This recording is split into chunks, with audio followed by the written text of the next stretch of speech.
Are you serious about your health and fitness, but overwhelmed by the conflicting information and BS all over social media?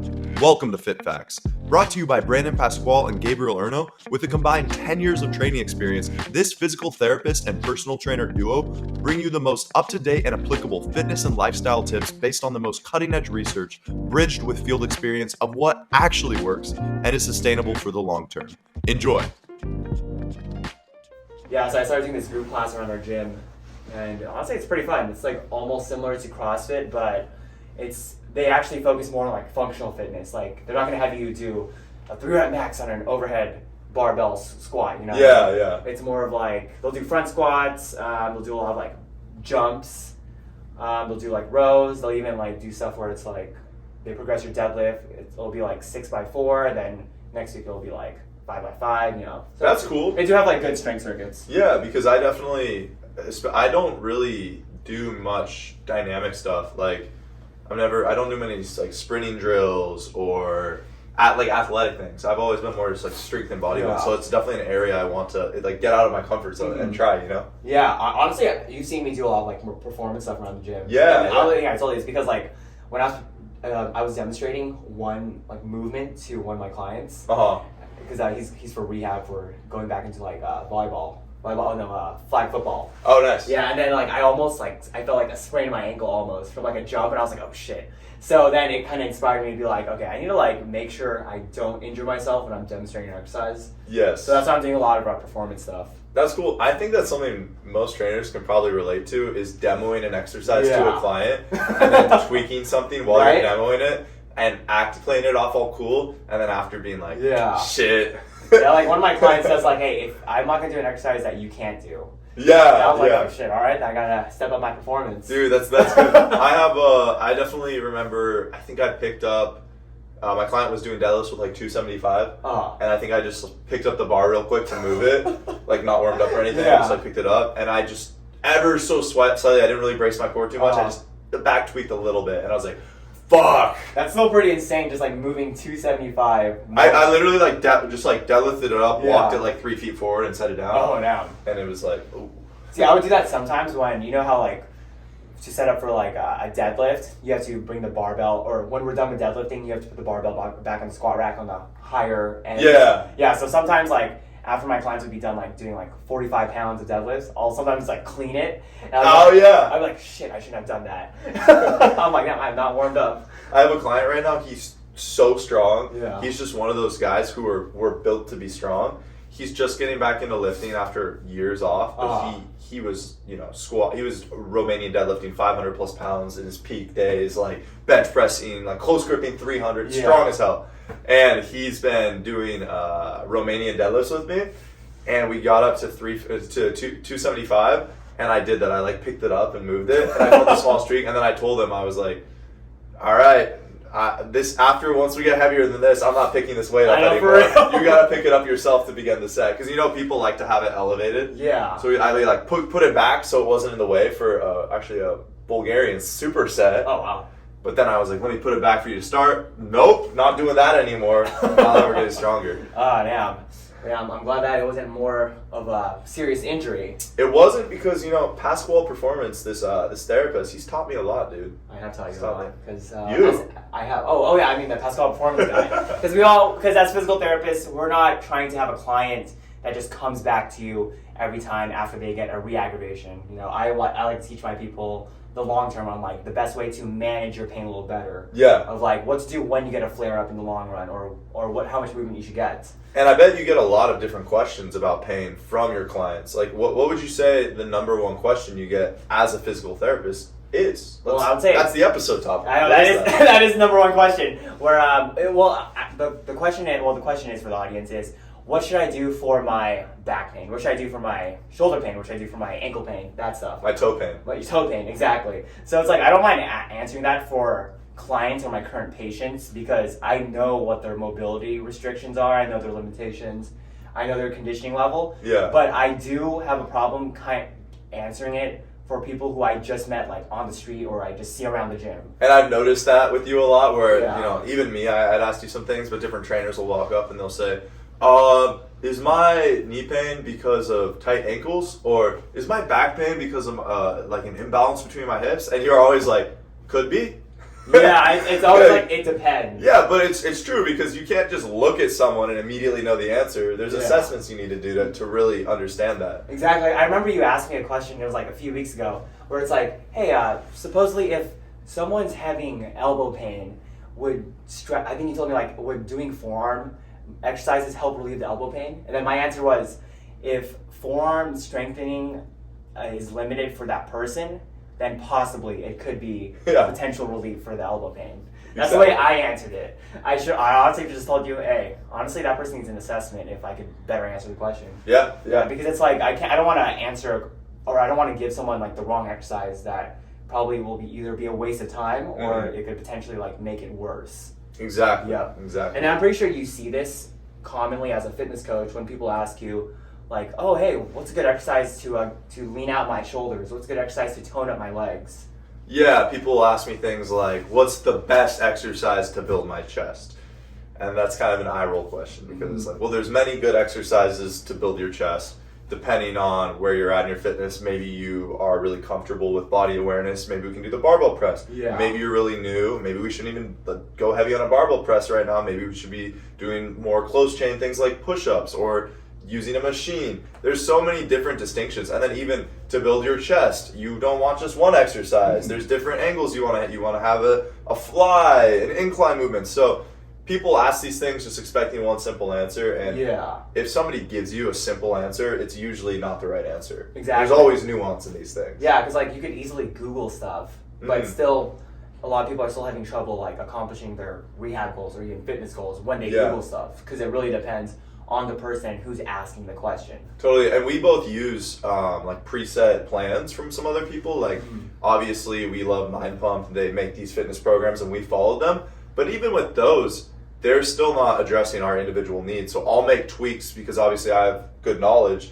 Oh, I'm going to actually switch this exercise out for this one. I'm going to reduce the sets here and add more sets over here. Yeah. And it's good for people to use those types of programs. But at the end of the day, if you either are going to understand all of this and empower yourself to be able to program for your own self, or if you work with either a personal trainer for your fitness goals or a physical therapist for your pain goals, that's always going to be the gold standard. Exactly. And that's why the first reason why that question is so difficult to answer is because assessment, like I said before, assessment is important. I need to assess the way, first of all, I need to assess, does your pain affect you or get worse in any position at all?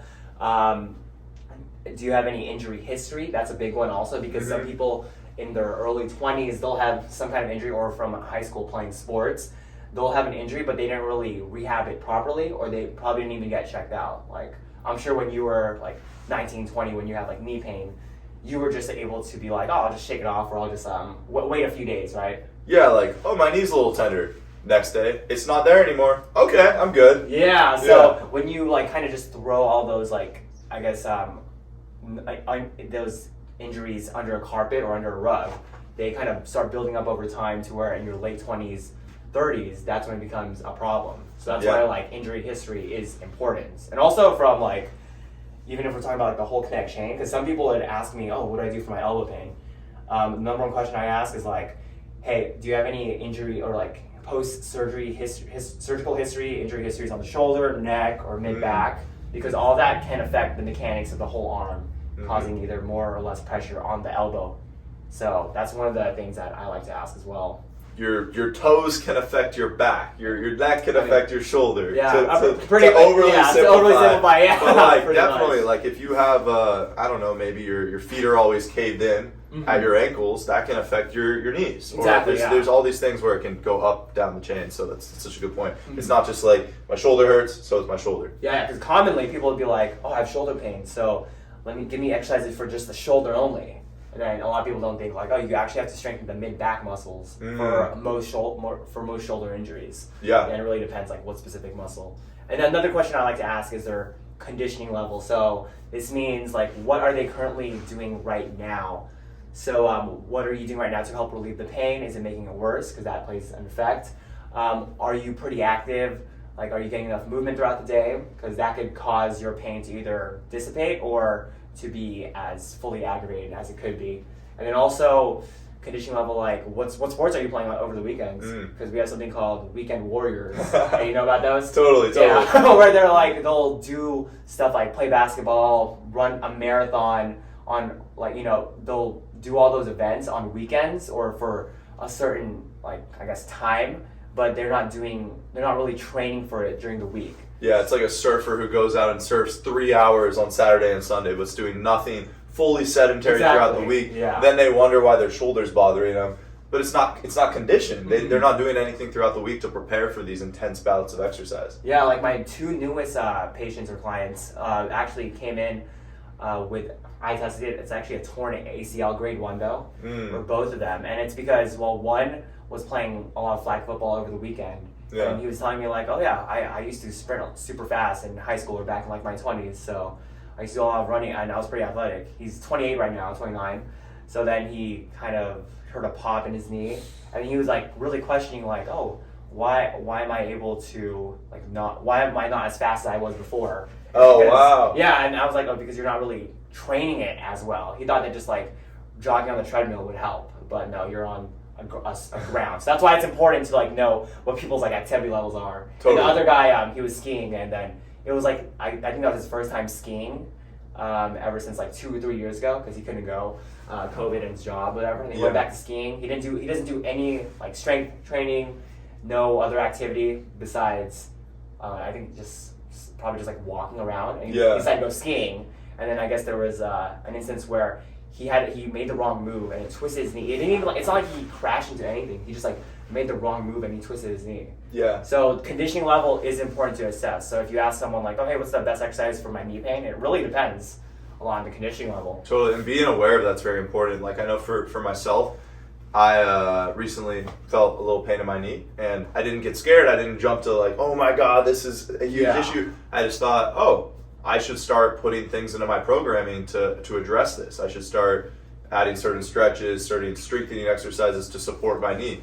And my knee pain went away. Yeah. But if I had just kind of put it under the rug, like you said, not thought of anything, it probably would have gotten progressively worse until I was, which has happened to me in the past, where I just ignore something and then next thing you know, I just can't do an exercise at all. Yeah, if you were to like have just ignored it and just address it like in your 40s, then it's gonna be a little more severe condition where you kind of have to really retrain. Either if you're in good condition when you're 40s and the knee pain hasn't like really gotten bad, you kind of have to retrain the muscles, or you might be looking at surgery like in a few years. So, and that's another reason why it's not good to say I have bad knees, I can't lunge anymore. You should try to figure out a way to strengthen your knees so you can lunge. Yeah. Because if you just lose this ability when you get older, it's not going to be good for your longevity, for your function, your quality of life. And maybe you have arthritis in your knees now because you didn't do anything about it. Yep. Yeah. So it really depends when you're asking, oh, what knee exercise should I do? Got no conditioning level. The next one is also stress level. So this also means me asking the patient or the client, like, what positions are you at in work most of the time? Can you describe your work duties? And then I could even ask them like, what are your like childcare duties? Because some people they have a newborn, so that means that their sleep schedule is off right now. Yeah. So that means their pain could be a little more amplified. So that means I might have to give you an exercise where we have to go to phase 1 of calming down the pain and relieving it, instead of like the more advanced phases that I give to clients or patients, where it's like actually addressing the root cause. So for example, for lower back pain, because you tell me that, oh, I have a newborn, I run like 3 different companies, I'm traveling all the time, what should I do for my lower back pain?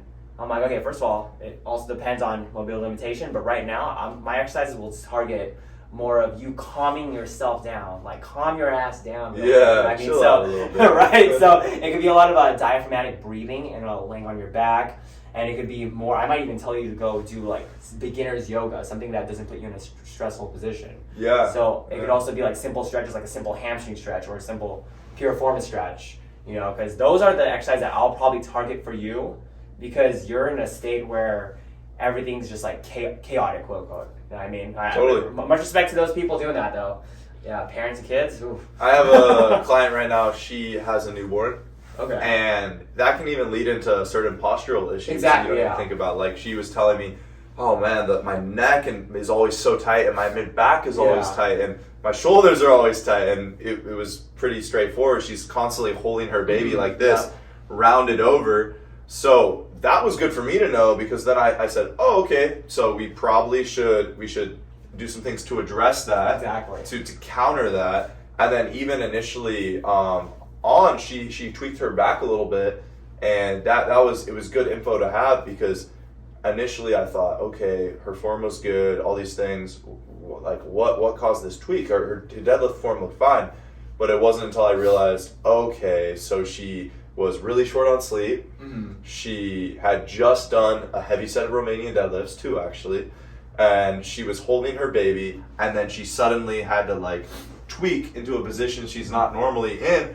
All of those different factors added up to a back tweak. Yeah, exactly. But it was good, because since we knew all that, we could kind of tell her, look, obviously this sucks, but it makes sense in the context of, there's just a lot of strain on you that day. So don't worry, this is going to get better. This isn't the end of the world. And sure enough, we just made some adaptations in her exercise program, and healed up, and now she's back to lifting everything again. Yeah, and it's also really, you did a good job there on like client education, on like telling them, because I know there's some trainers who like don't even like tell them that like, oh, it's probably because you weren't able to focus with our exercise because you were on like 5 hours of sleep or 4 hours of sleep. Yeah. So it's good that you're able to like kind of educate them that this actually affects your performance in the gym and your performance as like in functioning with daily activities like carrying your babies. Totally, because you have to educate your clients, not to shit on clients. We all do these types of things, but like you'd be surprised the types of things my clients have done. Like coming in to a heavy ass workout full of supersets, near maximal loads, telling me I hadn't eaten all day. Oh my god, dude! And they're telling me I feel really lightheaded. I need to sit down. Why do you feel lightheaded? Did you eat anything? No. Facepalm. So definitely education is huge. We need to because we do the same types of stuff. I am so aware of all this stuff, and yet I still sometimes go into a workout not having eaten enough, and now I'm feeling kind of off. So it's important to reinforce these things. Yeah, and that happens to me, especially because like I have clients that want to get back into weightlifting, like back squats. Yeah. They've had a history of back pain, and they would come in our morning sessions like, oh yeah, I haven't eaten all day except for like a shot of espresso. I'm like, okay, how do you expect to like have retrain your body to learn how to back squat? Because that's gonna take a lot of brain effort, because you've had pain for 6 months and you haven't back squatted since then. So your brain needs some energy and your muscles need energy to learn and you do a back squat more efficiently. Totally. Yep. So it's definitely out there. So yeah, definitely stress levels play a lot of work. Yep. And then what we have next is also we want to know the clients or the patient's time constraints, because if I were to if someone asked me off the streets like, oh hey, which I do for my knee pain, and then besides everything I just said, I would also kind of consider what their resources are in terms of time, like how much time do you have for this actual knee exercise routine, and also do you have the equipment? Because of course my answer will always change depending if you have equipment availability or not, because right now Spanish squats are a common knee exercise. Spanish squats, yeah, they're a common knee exercise that I give to my knee people. It's when you're squatting but you have a resistance band pulling you forward, pulling your knee forward. So it's like if you're standing up and someone were to kick you in the back of the knee so your knee could bend. Yeah. That's what that resistance band's doing, because it activates more of the quad. So that also depends on what's causing your knee pain. But anyways, I would usually tell people that, but a lot of people, they don't have those resistance bands. You know what I mean? So I would just say, hey, honestly, go into a wall sit then. Yeah, so that's why it really is hard to answer that question. What exercise should I do for my knee pain? Sure. Yeah. Just so many different things can go into that. And then on top of that, do you have the equipment? Do you not have the equipment? Do you have the ability to understand how to do this exercise properly? Yeah. Or are you not at that level of, an ex-athlete who's used to doing really, really technical exercises, you might be able to give him a more complex exercise to retrain his glute strength or something. Yeah. Somebody who's 65 years old and doesn't have that ability, you might just be giving a really basic hip bridges. It's going to vary differently. Right, it really does vary. And also it varies on the goal and the current and the activity of what the patient or what the client wants to get back into. So I do want to talk about 2 different clients or patients I have. One, they're both for lower back pain. One had lower back pain because they want to get back into CrossFit weightlifting, so they injured it from that. Uh-huh. So their rehab is going to look different versus my other patient who has lower back pain, and she injured it just from, I guess it's just from like sitting too long. It just came on over time when she kept working from home. And her number one goal is to be able to like walk outside, walk with her dog. Nice. So those two programs, I mean, it's a similar diagnosis, right? Like one has lower back pain from weightlifting, the other one just from like overuse or I guess like not being as active. Yeah. Okay, so the rehab programs are gonna look way different because right now I have to teach a CrossFitter how to kind of front squat, how to clean. Retrain her how to do them properly. Yeah, retrain how to do those movements without that lower back being aggravated. And also addressing like her imbalances on like why is she not like cleaning, why is she not squatting using her legs, she's using more of her spine.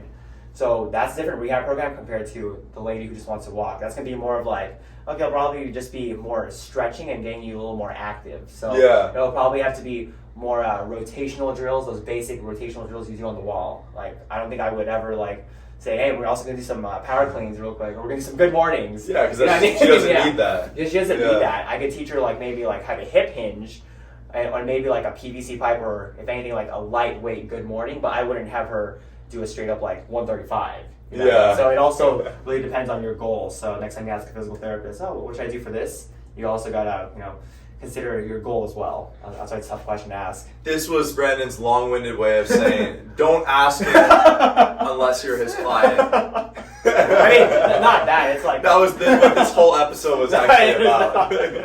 No, because I feel bad sometimes because it's like I'll probably tell people like an exercise that they've probably seen that they could YouTube. Because if you think about like what I said in the beginning, like people could literally use ChatGPT to be like, what's a good exercise for my elbow pain? Yeah, that's true. Yeah, they'll give you ChatGPT. If you guys don't know, it's an AI that answers amazing questions and does amazing shit for you guys. But anyways, it can literally give you a full out program. Because I was testing it myself. I'm like, God damn, this shit really gives you like full rehab programs. It's about to take my job right here. Totally. But then it doesn't really account for what your current situation is. Like what's your goal and activity? What's your current conditioning level? Stress levels? What's your specific mobility limitation? Like, what's the actual root cause? You know what I mean? Exactly. But yeah, it's multifactorial. You got to really think about all these factors. And speaking of ChatGPT, I just had an idea. Maybe in our next episode, we can do a ChatGPT generated episode where it tells us what to talk about. Oh, sure. That might be kind of fun. That would actually. But anyway, anything else we should add, Brandon? If you really are wanting to get a deep dive into what's causing your back pain, don't just go into my DMs and ask me, oh, what exercise should I do? Like I would recommend either if you've already failed at like all the exercises you've gotten from YouTube, TikTok, Instagram, I would say definitely we'll put the link in the description. Definitely book either a consultation with me if you want. Yeah. And then I won't only just show you like what's causing the root cause of your pain, because I'm not going to leave you there. I'm also going to show you how to address it, and if it comes up later in the long run, you'll know like what to do and how to manage it. All right, because my goal is not for you to come see me for a year. I mean, if it does take that long, that's fine. Yeah. But you shouldn't be dependent on me. You want to empower you guys. Empower you. Yeah. That's the thing. That's what physical therapy is all about. Empowering. Same thing here. We got to empower others to live happier and healthier lives through health and fitness, through physical therapy. That's what we're all about here. So thank you so much for watching this episode of Fit Facts. I'm Gabe. I'm Brandon. And like this video, subscribe to the YouTube channel, rate our podcast 5 stars on Spotify. If you're listening to us on Google Play, we do that now. Sweet. And see you guys in the next episode. Peace.